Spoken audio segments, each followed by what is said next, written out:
Hola, muy buenos días. Nos encontramos a punto de comenzar pues, una de nuestras masterclass, de nuestras entrevistas dentro de lo que es la asignatura de Derecho Procesal en el máster de Ciberdelincuencia. Yo soy María José García Becedas, soy fiscal de la Fiscalía Provincial de Cáceres y profesora colaboradora docente de UNIR. Esta mañana tenemos con nosotros a Andrea Torres Pérez Solero, que ejerce el puesto de letrada en el Gabinete Técnico de la Sala de lo Penal del Tribunal Supremo como magistrada. Buenos días, Andrea. Hola, buenos Muchísimas días. gracias Muchas gracias por la por invitación. estar con nosotros. Muchísimas gracias por dedicarnos tu tiempo y, bueno, pues por tener este intercambio de comunicación y de información que vamos a intentar que nos traslades esta mañana y que tan interesante va a ser, obviamente teniendo en cuenta tu puesto en primera línea de lo que es nuestra jurisprudencia. Os voy a situar para que conozcáis a Andrea antes de que podáis tener la oportunidad y el placer de escucharla. Andrea es licenciada en Derecho por la Universidad de Navarra, también es diplomada en programa de la Cátedra de Garrigues, accede a la carrera judicial en el año 2011, tiene distintos destinos en nuestros juzgados y tribunales y en la actualidad, como os he indicado, está destinada en el gabinete técnico de la Sala de lo Penal del Tribunal Supremo.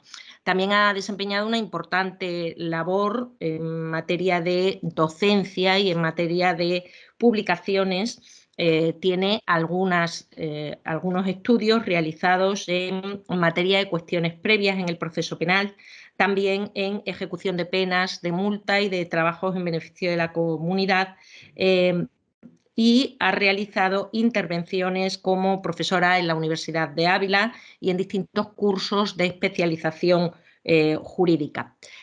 Bueno, pues en primer lugar, Andrea, para situarnos y que los alumnos puedan ubicarse, me gustaría que nos indicaras de forma general en qué consiste en la actualidad y cuáles son pues tus funciones dentro del gabinete técnico del Tribunal Supremo. Bueno, buenos días. Pues respecto de mis funciones, fundamentalmente somos un grupo de magistrados que sirven de apoyo a los magistrados del Tribunal Supremo en todas sus funciones diarias. Estamos, digamos, a su disposición, realizando informes, propuestas de resolución y fundamentalmente nuestro trabajo tiene lugar en la fase de admisión principalmente. Ahí es donde hacemos criba, donde hacemos informes y estamos a disposición, desde luego, de los magistrados para todo lo que necesiten en el auxilio de sus funciones diarias. Este es nuestro trabajo día a día. Por lo tanto, podemos decir que estás en las cocinas de la jurisprudencia, ¿no?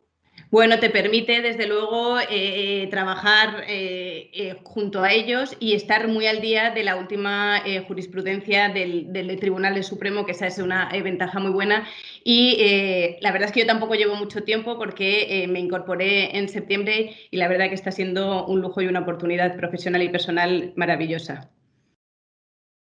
Muy bien, pues nada, espero que sea de muchísimo interés todo lo que nos vas a trasladar en este momento. Centrándonos en lo que es el estudio de nuestra asignatura, uno de los primeros temas que quise abordar desde el principio contigo fue el estudio de las reglas de competencia y de jurisdicción en materia de delitos de criminalidad informática.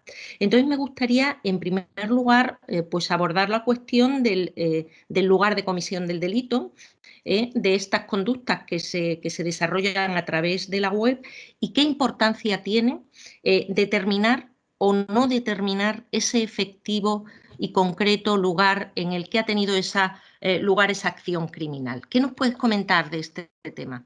Bueno, la determinación del lugar de donde se ha cometido el hecho delictivo es fundamental porque rige en el principio, el denominado principio de territorialidad. Es decir, los tribunales, o incluso ya a nivel nacional, somos competentes o tenemos jurisdicción para conocer de aquellos hechos que han tenido, hechos delictivos que han tenido lugar en nuestro territorio, cualquiera que sea la nacionalidad del sujeto activo y cualquiera que sea el bien jurídico protegido.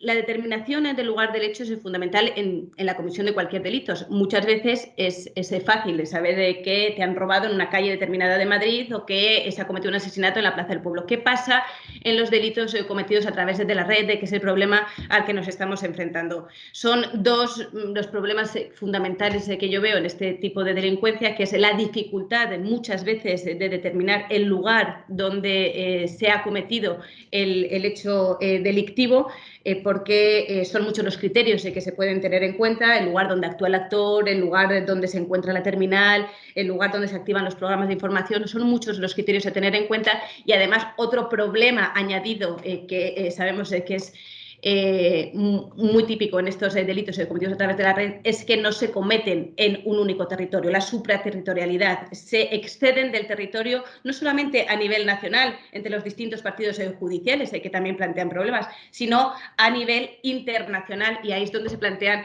importantes problemas de jurisdicción. Por tanto, la determinación del lugar donde se ha cometido el hecho es absolutamente fundamental en todos los territorios, o sea, en todos los delitos, pero el problema que encontramos en este tipo de delitos es la dificultad a veces de determinar dónde se ha producido, y de ahí la aplicación de las teorías que se han aplicado por nuestro Tribunal Supremo y por todos los órganos judiciales para determinar dónde se ha cometido ese hecho. Pues precisamente al hilo, como me comentas, de las distintas teorías que ha manejado el Tribunal Supremo para finalmente atribuir la competencia, vamos a suponer que tenemos una investigación en la que, pues ciertamente, han intervenido distintos factores o elementos y distintos puntos donde se han podido cometer. Tenemos a un ciberdelincuente en Málaga, pero está conectada la red a un punto bien del territorio español o bien fuera. ¿Qué teorías ha manejado el Tribunal Supremo? Y si han existido varias, ¿cuál sería la última que pudiéramos decir es la aplicable para determinar la competencia?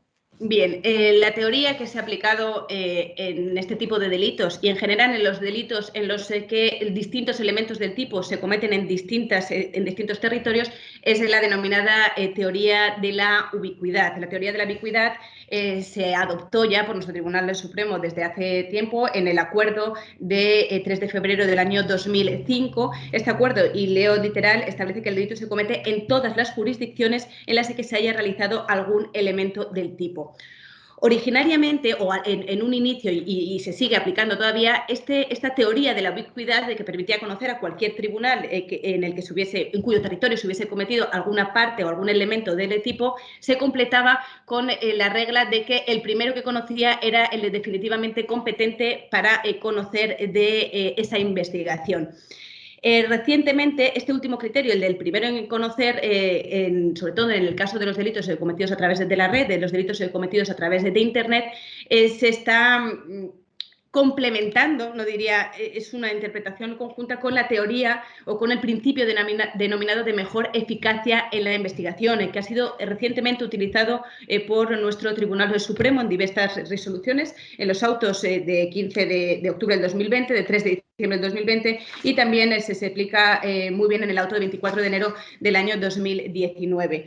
Esta teoría de la mayor eficacia en la investigación se está aplicando porque en el convenio de ciberdelincuencia se ha recogido en varias resoluciones del Tribunal de Justicia de la Unión Europea en los casos de los delitos cometidos a través de la red, y este principio lo que nos plantea es la posibilidad o casi lo que nos invita a que se declare competente o competente, estamos hablando de tribunales a nivel nacional, o se determine la jurisdicción a favor del país que tenga mayor facilidad de investigar, tenga un mayor acceso a las pruebas, tenga el mayor número de personas intervinientes en su territorio, aquel que pueda imprimir mayor celeridad al proceso, aquel cuyo procedimiento parece ser que vaya a tener más éxito en su resolución.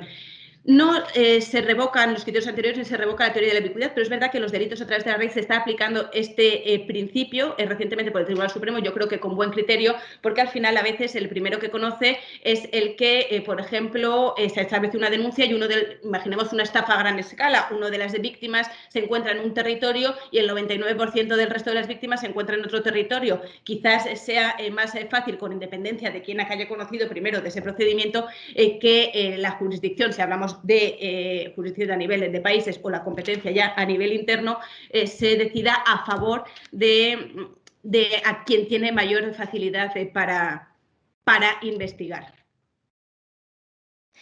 Y al hilo de todo lo que estás comentando, si estuviésemos hablando de distintos tribunales en nuestro país, ¿también utilizaríamos el criterio de la eficacia en la investigación para atribuir la competencia a uno u otro, o seguiríamos aplicando el de la ubicuidad? Es que la teoría de la ubicuidad se aplica en cualquier caso, o sea, se entienden competentes, o sea, genéricamente en un primer momento se entiende competentes cualquiera que en cuyo territorio se haya cometido parte del hecho doloso. Ese criterio de la teoría de la ubicuidad se complementa para determinar la jurisdicción definitiva con estos criterios que le digo, con el que primero conoce o con el de la teoría de la mayor eficacia en la investigación. Y, por ejemplo, en este último auto que he señalado, se aplicó la teoría de la mayor eficacia en la investigación en un caso interno y se decidió a favor de Valencia aplicando precisamente este criterio.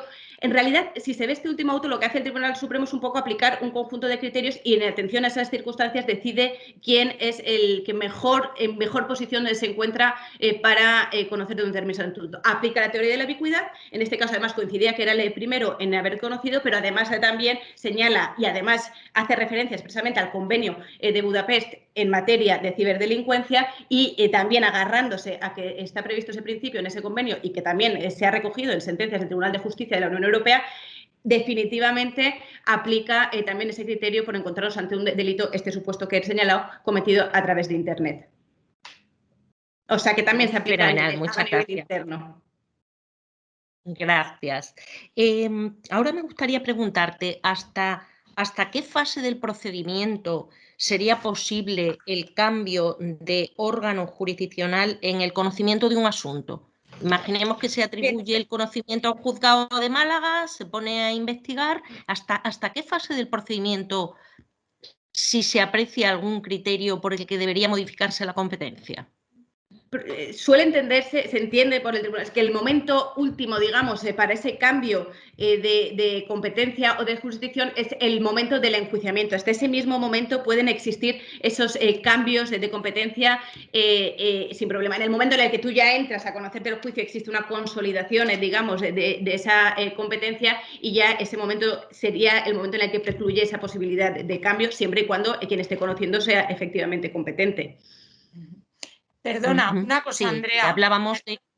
Perdona, al hilo de Sí. esto, soy Gemma Martínez Galindo, como me conocen los alumnos, la coordinadora del máster en ciberdelincuencia, y un apunte respecto de esto. En cuestiones previas, ¿se podría pedir también precisamente esa modificación de la competencia? Sí, yo lo he hecho y lo he pedido. Yo, cuando es algo muy claro, que efectivamente tú resultas incompetente, yo sí que lo he estimado en cuestiones previas y he remitido la causa en ese momento, siempre sin entrar a juzgar ni a valorar prueba. Lo que determina esa preclusión es cuando ya tú empiezas a valorar prueba personal, si se resuelve en primera instancia como cuestión previa, entiendo que sí que sería posible.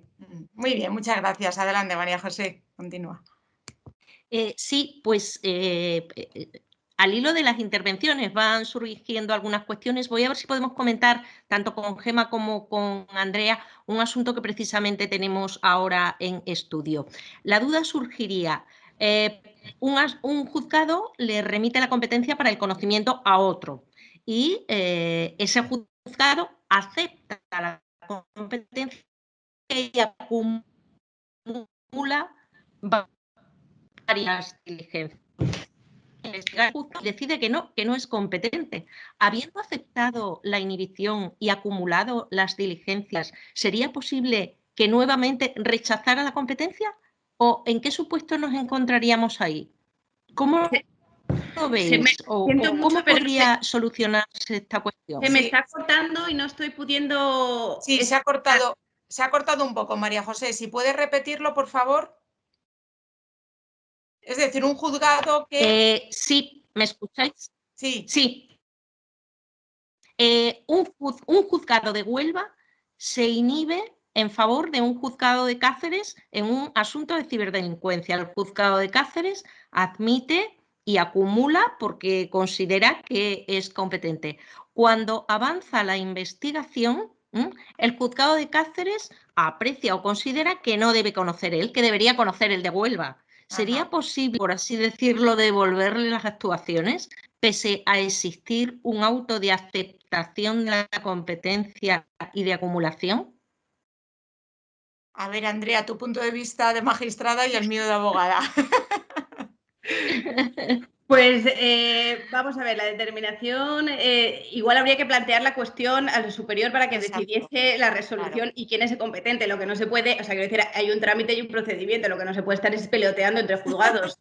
Hay un momento en el que no vas a decir tú sí, tú yo, tú no. Para eso está que, como creo que posteriormente veremos, a nivel internacional es el problema que se plantea, a nivel interno tenemos los órganos superiores jerárquicos o especiales que deciden y dirimen estas cuestiones.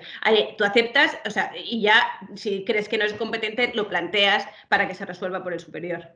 Claro, antes de eso yo a lo mejor como abogada lo que intentaría en esos casos es a lo mejor intentar que otra vez lo aceptara Huelva por las determinadas circunstancias que hubieran surgido al hilo de las diligencias practicadas y que a lo mejor, pues bueno, el propio juzgado de Huelva hubiera sido claro. Y si no, efectivamente, si no lo acepta, pues una cuestión de competencia.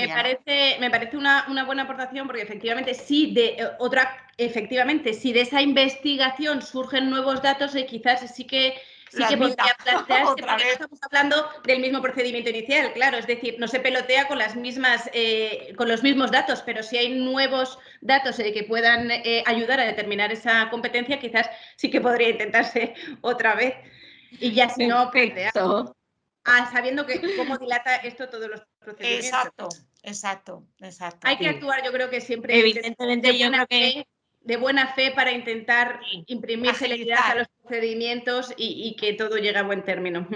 Una cosa, únicamente al hilo también de lo que estáis hablando, que a lo mejor me meto en preguntas posteriores, pero ¿y la Audiencia Nacional, Andrea, para este tipo de procedimientos de ciberdelincuencia a gran escala? Porque no son delitos en teoría de los que están previstos de competencia, pero también estamos viendo que por parte de la Audiencia Nacional se asumen muchas veces competencias que los abogados insistimos ahí en que no, pero por la cuantía, por la presión social o mediática, etcétera, se llevan a la Audiencia Nacional, cuando hace 20 años se llevaban en un juzgado de instrucción normal.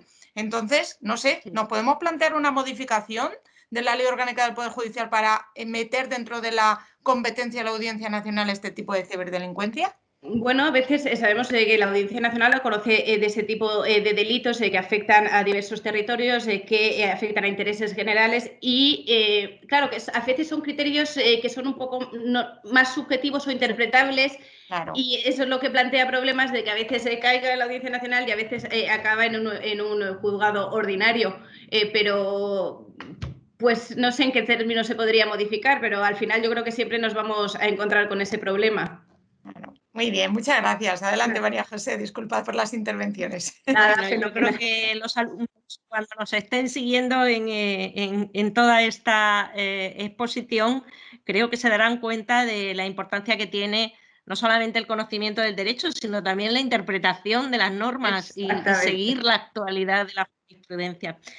Para cambiar un poco de tercio, pero antes de ello me gustaría, Andrea, no sé si tienes alguna sentencia de interés que sobre las preguntas que hemos comentado hasta este momento pudieras citarnos o reseñarnos para que los alumnos puedan tener un mejor estudio a fondo. Bueno, había planteado, sobre todo a nivel de determinación, porque el problema que tenemos es que estamos centrándonos a nivel interno, que efectivamente los problemas de jurisdicción y competencia que se plantean, que hemos dicho se acude al órgano superior para su resolución, pero el problema que nos encontramos a nivel internacional es que no existe ese órgano superior que resuelve el conflicto de jurisdicción, lo que da problemas en la práctica. Estos conflictos de jurisdicción, no sé si lo hablaríamos después, pero se resuelven en principio, y aunque parezca mentira, cuando entras en conflicto o entran en conflicto dos órganos a nivel internacional que entienden que son o que tienen jurisdicción para conocer de un determinado asunto, quizás lo primero que debemos realizar o debemos intentar es esperar a ver cuál es la decisión que adopta el otro órgano en la aplicación de su normativa interna, para ver si en aplicación de su normativa interna rechaza o nos cede la jurisdicción, y si no, hay que intentar, casi dijéramos, convencer a través de los medios, o sea, mediar para ver quién acaba con la jurisdicción o quién conoce de un determinado procedimiento. En esas labores de mediación pueden actuar órganos internacionales independientes, como por ejemplo el colegio del Eurojust, y cuando no se consigue resolver a través de la mediación, a veces se acude por parte de los órganos a una vía que se denomina vía indirecta, que es acudir al Tribunal de Justicia de la Unión Europea planteando cuestiones prejudiciales para que sea el Tribunal de Justicia quien interprete la norma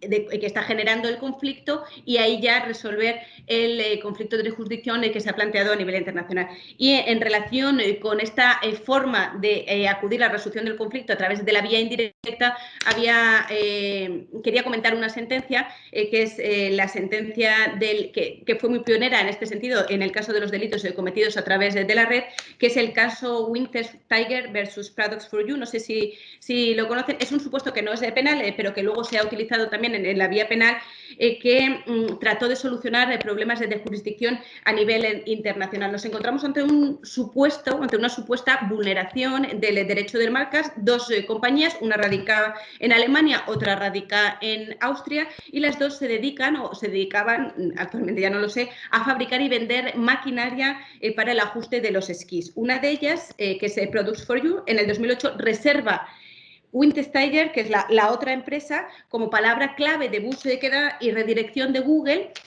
de modo que cuando el buscador introducía la palabra Wintersteiger, aparecía en la pantallita en la página de ellos, y de manera que se reconducían y conseguían así clientela a través de la búsqueda de la otra empresa.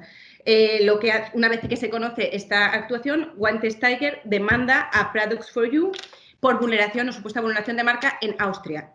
Products for You lo que hace es plantear la excepción de falta de competencia, entendiendo que debía haberse interpuesto en Alemania, y lo que hace el Tribunal Supremo Austriaco es utilizar esta vía indirecta, que no es la prevista, para resolver el conflicto de jurisdicción, y plantea una cuestión prejudicial solicitando al Tribunal de Justicia que interprete el artículo que estaba dando lugar al conflicto de jurisdicción, que era el artículo 5, número 3 del Reglamento 44/2001 del Consejo, por si se quisiese mirar.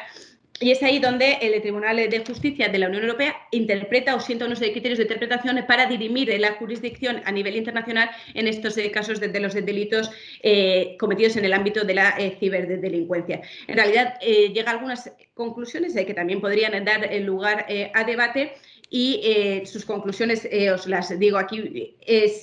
Primero, evidentemente establece que los competencia judicial en los ilícitos transfronterizos, que es que tanto problema nos están generando, porque están dando lugar a muchísima impunidad. Al final, creo que luego avanzaremos, pero hay que mejorar mucho en la cooperación internacional, en la legislación unitaria, para lograr que no exista impunidad en este tipo de delitos, que al final es tan fácil llegar a tantos países, a tantas víctimas, que muchas veces las investigaciones son tan complejas que resulta que en vez de luchar contra esa delincuencia, queda impune, y eso es lo grave de este tipo de delitos, y por eso es tan importante mejorar. Establece que tienen que ser criterios claros y previsibles, lógico, pero difícil. A la hora de resolver, aplica el lugar de producción del hecho dañoso, el principio de territorialidad, luego la teoría de la ubicuidad, o sea que todos estamos en la misma línea. y entiende que puede conocer el país del lugar donde se ha producido la acción o donde se ha producido el resultado. Y por lugar de producción del hecho causal entiende el centro de decisión del actor, el lugar en el que se adopta la decisión inteligente. Lo cual no es fácil, creo que podría dar lugar a problemas otra vez en el juicio. Y por lugar de producción del daño, sí, el lugar donde la víctima tenga su centro de intereses, no donde tenga su nacionalidad ni su domicilio. Y el criterio de preferencia entre la acción y el resultado, y aquí ya se hizo referencia en ese momento al principio de la mayor eficacia en la investigación, haciendo referencia al Tribunal de Justicia de la Unión Europea a entender que debía conocer el país que dispusiese de un acceso más eficaz a las fuentes de prueba y aquel país que pudiese pudiese hacer una adecuada y completa sustentación del proceso en términos de eficacia y de garantía. Esta es una sentencia pionera que ayudó a dirimir los conflictos de jurisdicción, pero no sé qué os parecen los criterios que establecieron para determinar el lugar donde se ha producido el hecho y el resultado. No me parecen tampoco fáciles. Claro, efectivamente. No, efectivamente. Se tratará, como siempre, de analizar caso por caso, prácticamente con lupa, cada uno de los elementos que puedan concurrir en los supuestos. Pero bueno, al menos existe una batería de criterios. Eso es importante. Exacto. Tampoco, igual que la medicina, el derecho no es una ciencia exacta. Y al menos tener un marco me parece importante, me parece muy interesante. Sí, se reconoce, mira, la ley de reconocimiento, que podría resultar interesante, en la ley de reconocimiento mutuo se recoge en el artículo 30 una serie de criterios precisamente para facilitar cuando debemos entender de que un tribunal o un país se encuentra en mayor o mejor situación para conocer de una determinada investigación y, por ejemplo, se hace referencia a la residencia habitual, a la nacionalidad, claro, el lugar donde se ha cometido la mayor parte de la infracción penal o la parte más sustancial, dónde se pueden obtener pruebas o dónde es más probable que se obtengan, el interés de la víctima, el lugar donde se encuentran los efectos del delito. Lo que se trata es, claro, yo creo que se puede avanzar en eso. Si todos adoptamos el criterio de la mayor eficacia en la investigación y sentamos unos criterios para ver cuándo se entiende que alguien está en mejor situación para conocer, quizás vayamos avanzando en la resolución de este tipo de conflictos. Claro. Y uno de los criterios básicos también, a mi juicio, es que a lo mejor, aunque se conozca en un país el hecho delictivo, donde reside el posible autor o el eventual autor. Porque, claro, a efectos de entradas y registros, a efectos de detenciones. Efectivamente, los problemas que se plantean también con las entradas y registros en este tipo de delitos, cuando está conociendo España y resulta que el domicilio que te interesa está en Austria, pues es que es complicado, es complicado. Exacto. Vamos a avanzar un poquito en el estudio de lo que sería la cooperación internacional. ¿Podrías hablarnos de la Red Judicial Europea? ¿Podrías hablarnos, pues, cómo surgen, cómo funcionan todas las instituciones y mecanismos para trabajar? ¿Quién es el actual representante de España en Eurojust? Vamos a comentar un poquito todas estas cuestiones. Bien, sí, pues dentro de los órganos que sirven de apoyo a la jurisdicción a nivel internacional debe distinguirse entre las autoridades judiciales que se encargan de librar o atender las solicitudes de asistencia judicial, que esos son los jueces tribunales, los letrados de la Administración de Justicia, de aquellas instituciones cuya finalidad es favorecer fundamentalmente la cooperación a nivel internacional. Y en este caso encontramos estos dos organismos que son la Red Judicial Europea y el Eurojust.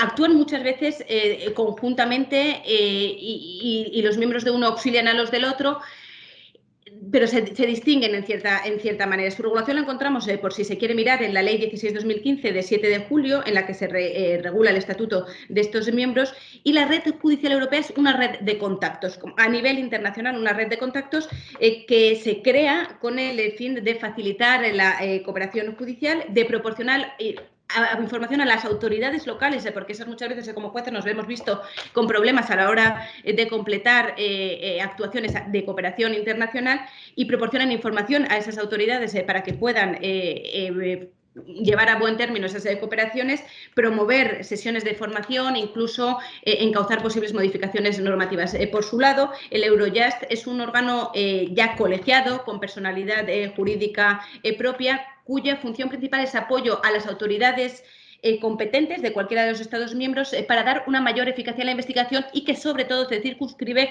a los delitos más graves que afectan al interés general, como son el terrorismo, fundamentalmente, narcotráfico, trata, blanqueo, todo lo que son los delitos más graves, porque efectivamente también las fuerzas hay que medirlas y hay que saber hacia dónde se enfocan, y lo que se trata es de lograr esa coordinación a nivel internacional. También tienen un papel importante, que creo que lo mencionaba antes, a la hora de dirimir los conflictos de jurisdicción que se plantean a nivel internacional.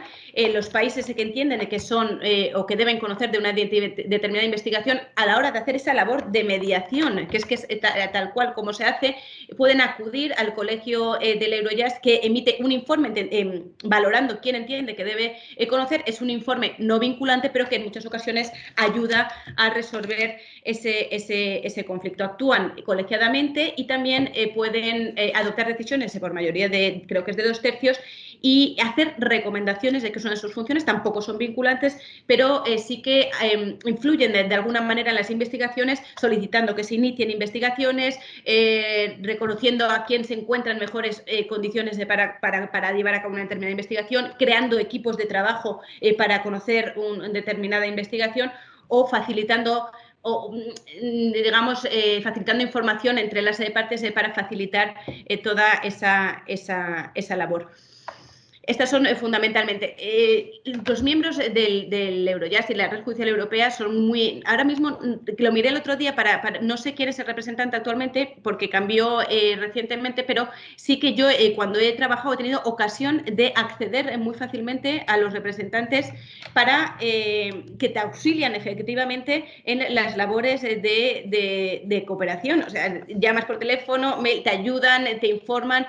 Lo que se trata también en este sentido es dar información a los jueces de a pie, porque tenemos que concienciarnos ya de que no solamente somos jueces a nivel nacional, sino que también se nos pueden plantear problemas a nivel internacional, que podemos tener en nuestro juzgado un investigado que resida además con domicilio conocido en Alemania, que vamos a necesitar de esa cooperación internacional, porque muchas veces hay la tentación de, uy, esto se me complica, este señor está ahí, archivo provisionalmente. No, señores, tenemos que acudir a los mecanismos que están previstos y que además funcionan. Yo lo he aplicado mucho, las comisiones rogatorias, las he utilizado mucho para hacer notificaciones. Claro, he conseguido funcionan, ¿no? Esa sería la pregunta. ¿Funcionan? Claro que funcionan. ¿Se claro tiene que... acceso a ellos? ¿Los jueces y tribunales pueden contar con ellos? Sí, comisiones hemos hecho. Yo me he juzgado lo penal, hemos hecho muchas comisiones y muchas con éxito, y hemos logrado notificar sentencias, hemos logrado hacer citaciones a juicios, y cuando normalizas y ves que es posible. Siempre está bien también el problema de los idiomas, pero bueno, siempre está bien. Cuanto más idiomas se conozcan ahora, mejor, porque te permite, es muy fácil, y además dentro de las comisiones, bueno, muy fácil, a veces se complica como todo, pero es más fácil de lo que parece. Luego las primeras veces te sorprendes de que te vuelva cumplimentado un exhorto internacional, y sucede. Y muchas veces se facilita el contacto a través de los formularios. Es muy sencillo, los formularios se rellenan, están a disposición en la web, y facilitando el contacto muchas veces incluso a través de mail se consigue cumplimentar esos exhortos a nivel internacional, y funcionan. Y con el auxilio de estos miembros del Eurojust, de la Red Judicial Europea, se consigue llevar a buen término esos exhortos. Me parece Ahora interesantísimo. Estamos mencionando tanto la Orden Europea de Detención y Entrega, las comisiones rogatorias. ¿Nos podrías comentar algún elemento característico importante a nivel de trabajo, sobre todo en esta clase de delitos, tanto de la Orden Europea como de la Comisión Rogatoria? Bueno, la orden, no sé si podría meterme a todo el procedimiento de la Orden Europea de Detención, que no sé si procede, pero bueno, la Orden Europea de Detención viene a sustituir la antigua, digamos, extradición. Supone una evolución para todos los países miembros de la Unión Europea, y lo que se trata es de facilitar esas entregas y puestas a disposición de personas que están investigadas o personas que deben de cumplir una pena sin mayores requisitos y sin mayores condicionantes, es decir, de facilitar esa entrega entre los países, entendiendo que todos los países que se encuentran en la Unión Europea cuentan con democracias avanzadas, con procedimientos que revisten de las garantías necesarias, y lo que se trata es de facilitar esa entrega sin condicionantes. Hay algunas causas de rechazo de esa entrega, pero están tasadas, y fuera de esos supuestos facilitar en base al principio de confianza. La Orden Europea de Detención y Entrega al final es una resolución judicial que se dicta por un órgano que así lo necesita,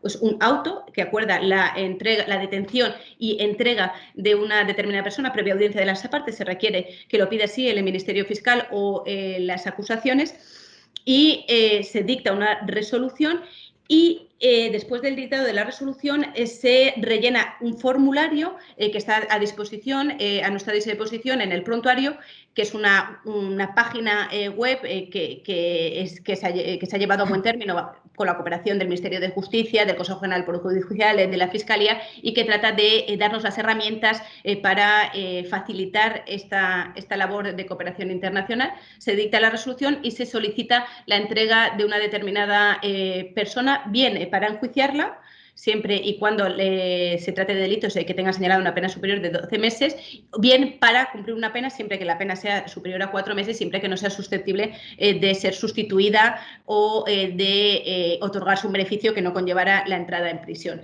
Lo que debe facilitarse es un método que es bastante sencillo. Después de dictarse la resolución, se rellena un formulario. Lo que se busca es la sencillez, y yo creo que es lo que tenemos sobre todo que buscar.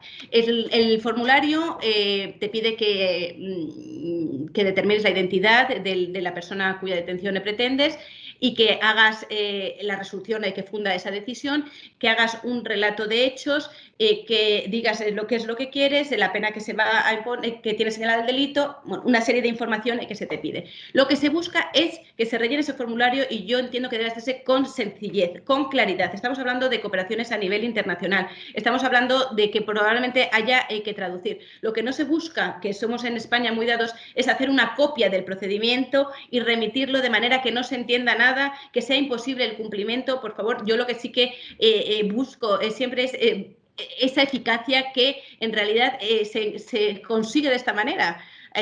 Siendo muy sencillo, muy claro, diciendo muy claro lo que se necesita para conseguir que esa cooperación internacional llegue a buen término. Entonces, lo que sí que creo que es un buen punto.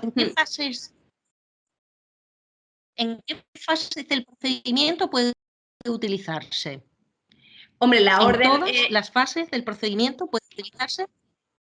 La orden, bueno, hemos hablado un poco de la Orden Europea de Detención y Entrega. Lo que son las comisiones rogatorias serían los exhortos a nivel internacional. Nosotros a nivel nacional, cuando tenemos un investigado que tenemos que citar en Navarra o en Pamplona, pues libramos el exhorto correspondiente para que se le cite. Las comisiones rogatorias son estos mismos exhortos, digamos, a nivel internacional, con las dificultades o con las barreras que hay que ir traspasando por el idioma, por las dificultades de que eso puede conllevar, y por eso se requieren unos requisitos nacionales, pero al final son exhortos a nivel internacional que también se realizan a través de formularios entre las autoridades, directamente entre las autoridades que tienen la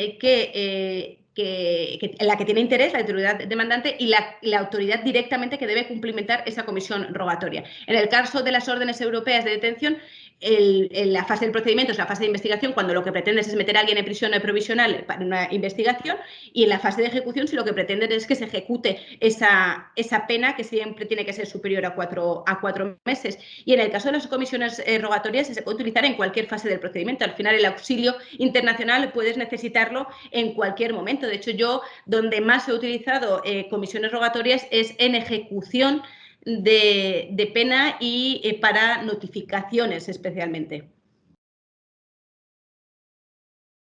Muy bien, muy importante esta precisión, pues para que los alumnos se sitúen en esos mecanismos procesales que podemos utilizar en el desarrollo de toda la investigación. Me gustaría terminar este tema, toda esta intervención, hablando contigo, Andrea, del convenio de ciberdelincuencia de noviembre del 2001. A propósito del convenio, háblanos de sus objetivos, por qué surge, qué nos ofrece a los juristas este convenio en materia de criminalidad informática. Bien, pues es un convenio que fue muy importante y que sigue siendo objeto de mención continua cuando nos encontramos ante delitos cometidos a través de la red en ciberdelincuencia. Fue el primer gran esfuerzo de tratar de luchar contra esa impunidad que empezaba a verse en los delitos cometidos a través de la red y se buscaban una serie de objetivos que desde luego supusieron un avance, pero en los que hay que seguir trabajando porque lo cierto es que todavía hoy no se ha conseguido ese engranaje que permita luchar contra la delincuencia todavía a nivel internacional.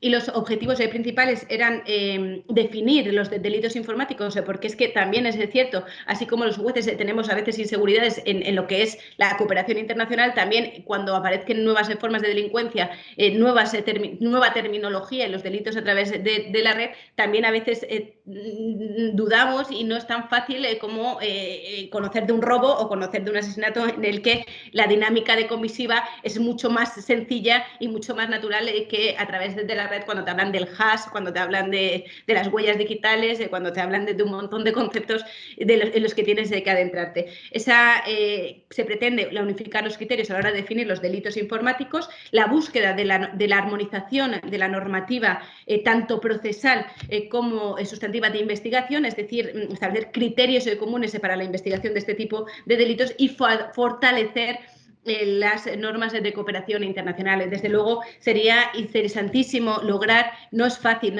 pero que hay que avanzar en este campo, lograr esa unificación en la regulación de la normativa para facilitar los procedimientos, pero creo que en este momento lo que desde luego hay que fomentar es avanzar en la cooperación internacional, en los mecanismos, que funcionen esos mecanismos de cooperación internacional, que todos los operadores jurídicos asuman que debe acudirse a esos mecanismos para la investigación y la resolución de las investigaciones y abrirse en ese sentido a su utilización, porque ya digo que funcionan, aunque hay que avanzar y se requiere mucho trabajo en este campo. Pero fue el primer paso y desde ese momento se establecieron criterios comunes, se recogió criterios para ver quién debía conocer, se establecieron formas de garantizar o de preservar la prueba y se hicieron importantes avances en la lucha contra la ciberdelincuencia.